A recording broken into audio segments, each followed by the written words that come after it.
안녕하세요. 뉴스와 사람들입니다. 경찰국 설치에 류삼영 총경을 비롯한 경찰의 반발이 일파만파 커지고 있지요.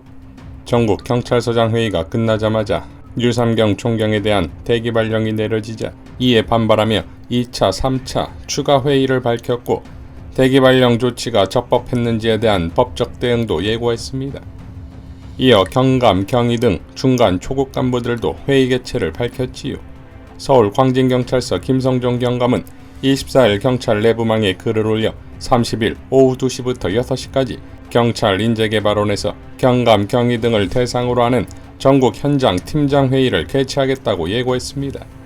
서울경찰청장이 서울권 내 경찰서장들을 회의에 참석하지 못하도록 했던 것인데 이번에는 서울권 내 경찰서의 경감이 주도하게 됨으로써 사안은 걷잡을 수 없게 됐다 이겁니다. 대기 발령 조치에 대해 행안부의 복수 고위 관계자는 이렇게 밝혔다지요. 지난 15일 경찰국 신설을 발표한 뒤로는 손을 뗐다. 경찰 내부의 일은 경찰이 주도적으로 수습하는 것으로 했다. 행안부 조직에서 무엇을 지시하거나 그러지 않았다. 이번 사안은 경찰 자체적으로 해결해야 할 일이다 라고 밝혔다는 것인데 이는 거짓일 가능성이 크다 이겁니다. 왜냐하면 류삼경 총경이 언론과의 인터뷰에서 회의 전날 22일 윤익은 경찰총장 후보자 측에서 회의를 마치면 다음 주 월요일 25일에 오찬하면서 회의 결과를 들려달라고 했다는 거지요. 그래서 이번 조치는 윤익은이 아닌 윗선 개입을 의심하는 거다 이겁니다. 만약 행안부 측의 입장이 맞다면 결국 조치는 지들이 해놓고 윤익은 경찰청장 후보자에게 독박을 씌우는 꼴이 되는 것이니 윤익은도 이제 판단을 제대로 해야 되지 않겠습니까? 총경에 이어 경감, 경위까지 들고 일어섰다는 것 자체만으로도 이미 리더십은 박탈됐다고 봐야지요. 또한 지난 검난에서 보여준 검찰의 과거가 부메랑이 되고 있지요. 고재규 시사인 기자는 이렇게 밝혔습니다. 4월 20일 수요일 저녁 7시에서 21일 새벽 4시 전국 부장검사 대표 60여 명 서울중앙지방검찰청에서 회의 7월 23일 토요일 오후 2시에서 오후 6시 경찰 총경 50여 명, 충남 아산시 경찰 인재개발원에서 회의, 전국 부장검사 회의 당시 대변인 노릇을 한 박승환 대검지검 부장검사, 지난 6월 한동훈 법무부 장관 주도 인사에서 윤석열 사단 송경호 서울중앙지검의 공보담당관 임명, 이외에도 전국 부장검사회의 주도한 이들이 노른자로 통하는 서울중앙지검으로 인사이동, 이 회의와 수사기소 분리법안에 대한 의사표시로 인사피해를 본 검사는 단 한 명도 없어. 하지만 경찰총경회의 주도한 류삼경 총경은 바로 징계성 대기발령 인사. 이게 그들이 말하는 법치이고 공정이고 상식인가? 검사들만 특혜를 누리는 나라를 검찰공화국이 아니면 뭐라고 불러야 하나? 라고 일갈했습니다. 강선 의원도 이렇게 밝혔지요. 윤석열 정권의 검노남불 폭주 반드시 저지해야 합니다. 윤석열 정권이 아주 노골적으로 전두환식 경찰 통제에 나섰습니다. 전국 경찰서장 회의를 주도한 류삼경 총경에게 대기 발령 조치를 내렸습니다. 경찰을 정권의 충견으로 삼고자 보복성 인사로 줄 세우기에 돌입한 것입니다. 검사가 모여서 회의하면 정의검찰인데 경찰이 모여서 하면 정치경찰이라는 전형적인 검노남불입니다. 경찰국 신설은 행안부 장관이 경찰을 수족처럼 부리겠다는 것, 그 이상도 그 이하도 아닙니다. 30년 전 내무부 장관 지시로 얼마나 많은 민주열사분들께서 세상을 떠나셨습니까? 경찰청 독립은 민주주의 확립의 한 축이었습니다. 윤석열 정권이 역사의 수레바퀴를 아무리 거꾸로 돌려도 우리 국민의식은 결코 후퇴하지 않습니다. 대통령은 검찰총장직이 아닙니다. 본인의 직업이 무엇이고 직분이 무엇인지 제발 생각 좀 하십시오. 라고 밝혔습니다. 김영민 의원도 이렇게 밝혔지요. 윤 정부는 경찰국 신설을 강행하면서 무리수를 두고 있습니다. 경찰들의 집단 반발에 대해 즉각 대기 발령의 불이익 조치를 취할 정도로 긴박하게 움직이고 있습니다. 국민의 지시를 받고 있는 경찰의 집단 반발이 두려우면 멈추기 바랍니다. 한편 불이익 조치를 취하려면 검사장 회의를 했던 검사들에 대해서도 동일하게 조치를 취하기 바랍니다. 상당수의 검사장들이 여전히 현직에 있으니 지금이라도 감찰하고 징계를 하기 바랍니다. 윤 정부의 무리수는 수사와 기소를 완전히 장악해 검찰 독재를 완성하기 위한 괴물화 과정입니다. 검사 출신들이 이미 기소권은 장악하고 있으니 수사권이 경찰에게 넘어가고 있어 수사권마저 효과적으로 장악하고 싶은 강력한 유혹에 빠져 있는 것입니다. 현행 구조에서는 행안부 장관이 국가수사본부에 직접 지휘를 하거나 영향력을 행사하기 어려운데 경찰국을 만들어 위법하게 수사에 개입하려는 것입니다.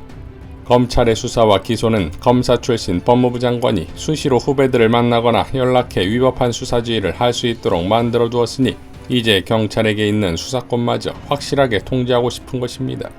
국민의 기본권을 보호하기 위해 권력은 분리해야 합니다. 그런데 윤 정부는 강력한 권력일수록 집중시키고 있습니다. 그것도 검찰 네트워크에게 모두 집중시키고 있습니다. 검찰 출신 대통령도 심각한데 수사와 기소 그리고 권력의 주요 길목을 모두 검사들로 채워 권력을 집중시키고 있습니다. 이는 반드시 국민의 저항에 직면할 것입니다. 한편 이런 제도 개혁은 곧 20%대 지지율인 대통령이 할 수 있는 일이 아닙니다.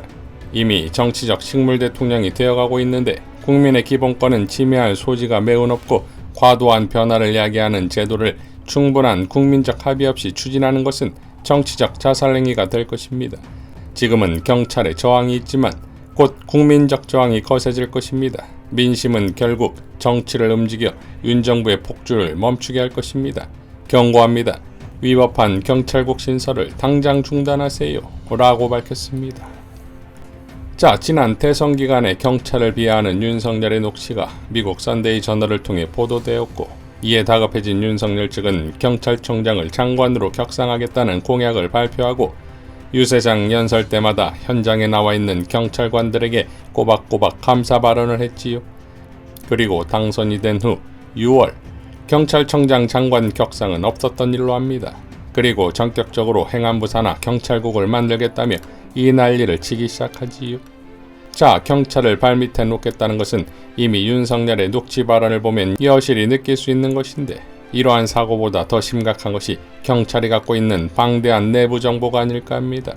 실제 경찰이 갖고 있는 이른바 생정보는 검찰 국정원을 능가하지요. 현장, 필드에서 가장 근접해 있는 것이 경찰이 아니겠습니까? 경찰이 입수한 다양한 첩보들이 결국 국정원이나 검찰 등으로 넘겨져 정보 분석이 이루어지겠지요. 흥미롭게도 지난 김건희의 주가 조작 의혹이 불거진 것 역시 경찰의 내부 정보에서 시작됐습니다. 그 정보를 분석한 경찰관은 최근 정보를 유출했다며 1계급 강등 처분을 받았지요. 이처럼 경찰에 가공할 만한 내부 정보들이 가장 두려울 경정권이 아니겠습니까? 그러니까 반드시 경찰을 잡아야 하는 것인데 흥미롭게도 최근 경찰이 문 대통령 사저 근처에서 반대 집회를 계속한 구구 시민단체가 신청한 집회 현장을 불허했습니다. 또한 충남의 한 40대가 나라를 위해 한동훈을 처리하겠다. 주소까지 확인해놨다는 글을 SNS에 올린 혐의로 경찰에 체포됐으나 실형 가능성이 없다는 이유로 용의자를 입건하지 않았습니다. 이게 과연 우연일까요? 결국 경찰을 반드시 잡아야 할 경정권인데 사상 초유의 경찰 반발에서 보듯이 뜻대로 되지 않을 뿐만 아니라 뜻과는 정반대로 파국으로 갈 가능성이 매우 높아졌다 이겁니다. 자, 이런 와중에 민주당은 어떻게 해야 할까요? 김성애 소장은 이렇게 밝혔습니다. 윤석열 정부가 비대해진 경찰 권력 통제를 위해 시행령을 개정해 경찰국을 신설하겠다고 한다. 정부 조직법상 치안은 행정안전부 장관 소관이 아니다. 필요하다면 정부조직법을 개정하면 된다. 이상민 장관은 그럴 필요가 없다며 시행령으로 얼렁뚱땅 넘기려고 한다. 국가경찰위원회를 만들어 독립기관이 통제하자, 행안부의 경찰국을 신설해 통제하자, 둘 다 해봄직한 주장이다. 문재인 정부는 2017년에 국가경찰위원회 신설 쪽으로 입장을 냈었지만 5년 동안 입법으로 해결하지 않았다. 총리실 산하에 독립적인 국가경찰위원회를 만들었더라면 지금 윤석열 대통령과 이상민 행안부 장관의 경찰 장악 시도는 시작도 못해볼 일이었다. 민주당은 두 가지를 하면 좋겠다. 첫째, 국가경찰위원회 제도를 도입하지 않고 미뤘던 사정을 먼저 설명해야 한다. 경찰을 권력 옆에 두는 게 좋아서 그랬다면 사과를 먼저 해야 한다. 그 후에 다시 국가경찰위원회 전면 개정을 위한 사회적 논의를 했으면 한다. 둘째, 장관이 법을 위반하면 탄핵을 해서 헌법재판소의 판단을 받아봐야 한다. 윤석열 정부가 시행령만 고쳐 경찰국 신설하는 일을 막아야 한다. 정부조직법 개정 전 경찰국 신설은 행안부 장관 사무에서 벗어나는 일이다. 탄핵은 3분의 1 의원이 발의해 과반 동의만 얻으면 되니 지금 바로 추진이 가능하다. 이상민 장관의 직무를 정지시켜놓고 헌법재판소의 판결을 구해보면 좋겠다. 감정에 호소하지 말고 주어진 권한으로 일을 했으면 좋겠다 라고 밝혔습니다. 남영희 전 선대위 대변인도 이렇게 밝혔지요. 국회가 53일 진동 끝에 원구성을 마쳤습니다. 이제부터 민주당과 나머지 의석을 차지하고 있는 야당은 치열하게 현 정부와 여당의 오만과 독주를 막아야 합니다. 행안부 이상민 장관의 경찰국 설치는 명백한 정부조직법 제34조 위반으로 장관 탄핵 사유로 충분합니다. 민생은 시민의 기본권을 존중하는 것에서 출발해야 하며 누구에게나 공평한 법 질서를 유지 관리하도록 해야 합니다. 현 정부의 막가파식 검찰과 경찰 사유화는 민생은 외면한 채 오로지 권력의 신여로 검경을 이용하겠다는 노림수입니다. 민주주의 역사의 후퇴를 막아야 합니다. 더불어민주당 국회의원들께 간곡히 요청합니다. 국무위원 탄핵 발의는 제적 3분의 1 찬성, 의결 정족수는 제적 과반의 찬성이면 가능합니다. 기다릴 만큼 기다렸습니다. 169석 민주당 의원들께서는 이상민 장관 탄핵으로 의회의 정부 견제와 민생 책임을 다해주기 바랍니다. 라고 밝혔습니다. 이재명 의원도 이렇게 밝혔지요. 정치 권력에 대한 경찰 독립의 역사를 빼놓고 대한민국 민주주의를 거론할 수 없습니다. 과거 내무부 치안본부 시절 경찰은 민주인사들을 고문 탄압하고 정권을 보위하는 기구로 작동했습니다. 4.19 민주혁명은 이승만 경찰 독재에 대한 저항이었습니다. 같은 비극을 반복하지 않기 위해 1991년 내무부 소속 치안본부가 경찰청으로 독립했습니다. 행안부의 경찰 통제는 이런 역사의 발전을 거꾸로 되돌리는 계약입니다. 현행 정부조직법상 행안부, 장관, 소관, 사무 중 치안 사무는 없습니다. 경찰 행정을 독립해 경찰청과 국가경찰이 소관 사무로 하라는 취지입니다. 법에 위배되는 조치를 국회와 논의도 없이 시행령 개정으로 뚝딱 처리해버린 것입니다.